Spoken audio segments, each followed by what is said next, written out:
Adão e Eva, nossos primeiros pais, na glória do paraíso. Adão e Eva, da bem-aventurança no paraíso, as consequências do castigo imposto por Deus pelo pecado cometido.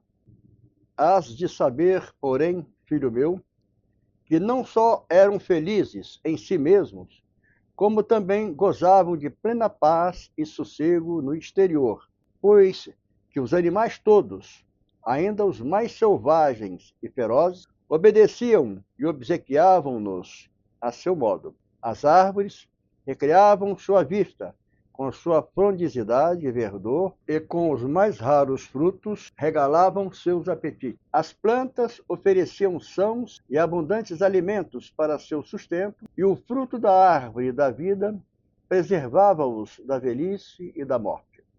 A enfermidade e a morte não existiam para nossos primeiros pais. Tudo, numa palavra, contribuía para fazer sua felicidade, e não havia o que pudesse turbá-la. O calor, o frio, a sede, a fome, a enfermidade ou a morte eram males e para eles eram como se não existissem, porque eles não estavam sujeitos a isso, sendo todo mal incompatível com o estado de justiça original no qual os criara Deus. Grande é a satisfação e gosto que têm os pais em deixar a seus filhos herdeiros e pacíficos possuidores de seus bens e patrimônios. Assim, para cúmulo de sua dita, sabiam nossos pais, constava-lhes, que a felicidade que possuíam passaria inteiramente aos seus descendentes, porque não a possuíam só como pessoas particulares, e sim como cabeças da grande família que haveria de povoar o mundo, como tronco donde haveriam de nascer e descender todos os homens. Deus fizera Adão e Eva pais e reis de sua descendência. Deu para isso Deus um único preceito: não comer da árvore da ciência do bem e do mal. Cumprido o preceito, após certo tempo, iriam direto para o céu. Deus fizera-os pais e reis dos que haveriam de reinar sobre todas as criaturas do universo. Além dessa felicidade temporal, que nada deixava a desejar, tinham muito expedito o caminho para chegarem à eterna felicidade, não tendo de fazer mais que seguir este santo caminho, cumprindo o preceito único que Deus lhes impôs, a santíssima vontade de Deus. Até que, satisfeito o Senhor da obediência e fidelidade com que lhe tinham sido reconhecidos, amado e servido, trasladá-los-ia às delícias eternas que lhes prepararam no céu.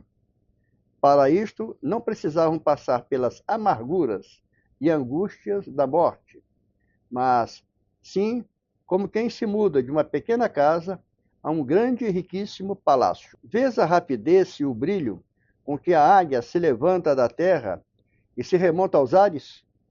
Assim, subiriam aos céus nossos pais, se não houvesse pecado. Pecaram, porém, e com o pecado, ficaram nus de todos os dons e graças sobrenaturais, e feridos nos dons naturais, como diz São Tomás, e desgraçadamente o conhecemos todos nós por uma fatal experiência. Quero explicar-te, filho meu, a história do pecado e caída de nossos pais, que é a origem de todas as nossas desgraças.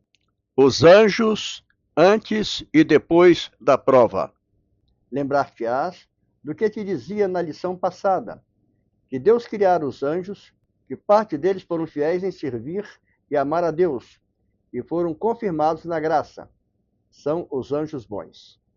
Outra parte foi infiel, pois em lugar de agradecidos e amantes àquele Senhor de quem acabavam de receber tantas mercês, vendo-se adornados de graças e formosura, ensoberbeceram-se, rebelaram-se contra Deus, querendo fazer-se semelhante ao Altíssimo. Indignado, o Senhor, com tanta ingratidão e temeridade, fulminou contra eles a sentença correspondente a seu delito, retirando deles todas as graças e dons sobrenaturais, deixando-os em estado de simples natureza espiritual, arrojando-os como raios da altura dos céus, à profundeza dos abismos infernais, e para mais humilhá-los, sujeita-os à pena do fogo eterno do inferno, que o Evangelho diz está preparado para o diabo e seus anjos.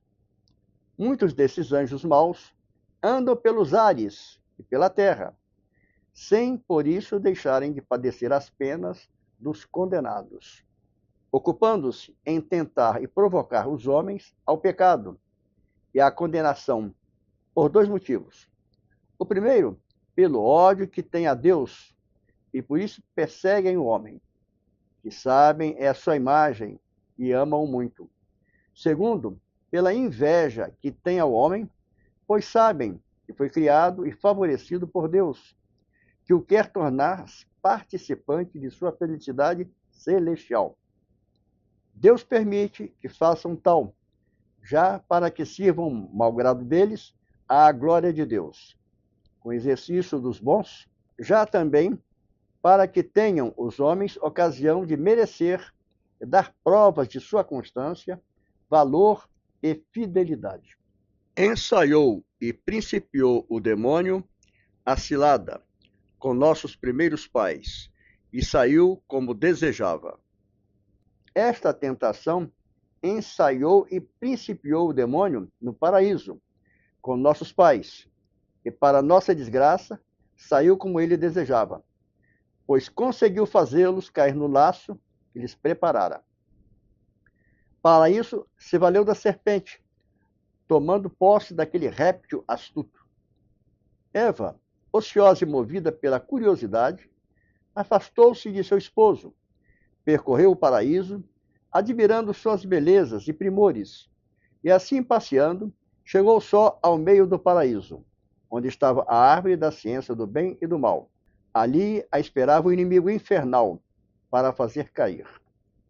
Movimentou, pois, em sua vista o réptil, a serpente, que adotara para instrumento de sua maldade, formando palavras humanas, porque disse: vos mandou Deus não comais de todas as árvores do paraíso? Eva respondeu: da fruta das árvores que há no paraíso, comemos, mas da fruta que está no meio do paraíso, mandou Deus que não comêssemos e que não a tocássemos, para que não morramos.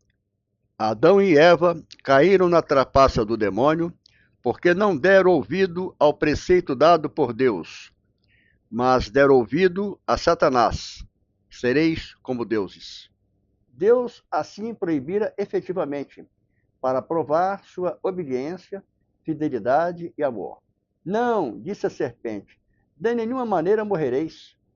Sabe Deus que no dia em que comais tal fruto, abrir-se-ão vossos olhos, e sereis como deuses, sabendo o bem e o mal. Viu, pois, a mulher que a fruta era boa para comer, tomou seu fruto e comeu. Depois deu a seu marido, que também comeu. Ai, bocado inefavelmente fatal! Ai, momento desgraçado!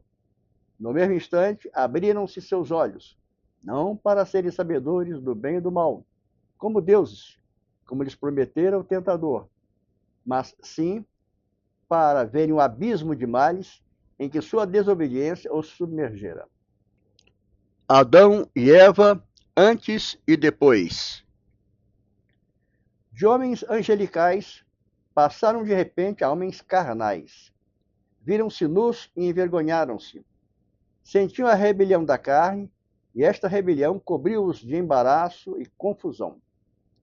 A justiça original, que tinha em perfeita ordem a natureza, servia como de véu para ocultar sua nudez. Em castigo de sua desobediência, Deus retirou este véu, e encontraram-se no mesmo instante nus e envergonhados. Encontrando-se em tão afrontoso estado, acudiram a uma figueira, cortaram folhas, uniram-as e cobriram-se com elas. Apenas acabavam de se cobrir com estas folhas, ouviram a voz de Deus e, assustados, fugiram, escondendo-se no mais espesso recanto do paraíso. Então a voz de Deus ecoou no paraíso: Adão, onde estás? Onde estás, Adão? Disse o Senhor. E Adão, todo perturbado, respondeu: Ouvi, Senhor, tua voz, tive medo, porque estava nu e escondi-me. E quem te disse que estavas nu? Disse o Senhor: Se não teres comido da árvore que te mandei não comesses? Adão respondeu: A mulher que me destes por companheira deu meu fruto e comi. E tu, mulher, disse a Eva: Por que fizeste isso? A serpente enganou-me, respondeu Eva, e comi. Então disse Deus à serpente: Maldita és entre todos os animais e bestas da terra. Sobre teu peito andarás, e terra comerás todos os dias de tua vida. Inimizade porém entre ti e a mulher, e entre tua descendência e a dela. Ela esmagará tua cabeça, e tu espreitarás seus calcanhares. A Virgem bendita esmaga a cabeça da serpente, o demônio. Já observarás, meu filho, que esta maldição de Deus recai sobre a serpente animal e sobre a serpente infernal, que é o demônio.